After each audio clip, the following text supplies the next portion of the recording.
గనుడాయన. ఇవాళ చంద్రబాబు నాయుడు గారు ఓ పెద్ద రాజకీయ ఆషాఢభూతి. నీతి చంద్రికలో పెద్ద కథలు ఉంటాయి, చూసి నీతి చంద్రిక చదువుకున్న ప్రతి వాళ్ళకి అర్థం అవుద్ది. నమ్ముకున్న వాళ్ళని, గురువుల్ని మోసం చేసేవాడిని ఆషాఢభూతితో పోలుస్తారు. ఆ రోజు దేవశర్మను ఎట్టా అయితే ఆషాఢభూతి మోసం చేశాడో నమ్మకంగా,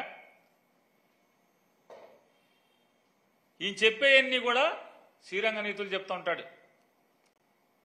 నిన్న మొన్న చెప్తున్నాడు చంద్రబాబు నాయుడు గారు, అరే అబ్బాయి, ఎవడైనా సరే మన పార్టీలోకి రావాలంటే రాజీనామా చేసి రావాల్సిందే.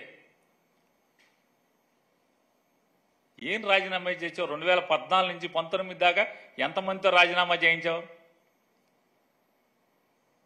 ఎవరితో రాజీనామా చేయించావు? పోనీ అయిపోయింది. అరే నిన్న కాక మొన్న మీ అబ్బాయి కండువాలు కప్పాడు కదా వైసీపీ మేయర్లకి, కార్పొరేటర్లకి. ఇంకెవడెవడో మీ వాళ్ళే మీ పార్టీ ప్రెసిడెంట్లు కండువాలు కప్పారు కదా వైజాగ్ కార్పొరేటర్లకి, బెజవాడ కార్పొరేటర్లకి, ఆడికి ఈడికి. వాళ్ళు రాజీనామా చేయక్కర్లేదా? ఏ పార్టీ మీద గెలిచారు? ఇండిపెండెంట్ గెలిచారా? ప్రకాశం జిల్లా ఒంగోలు మేయరు ఏ పార్టీ? రాజీనామా చేశారా? మరి కండువా ఎట్ట కప్పావు?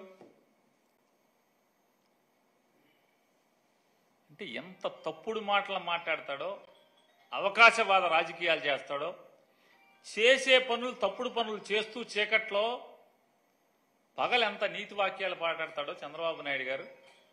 ఇవన్నీ ఉదాహరణలే కదా, మన కళ్ళ కట్టినట్టు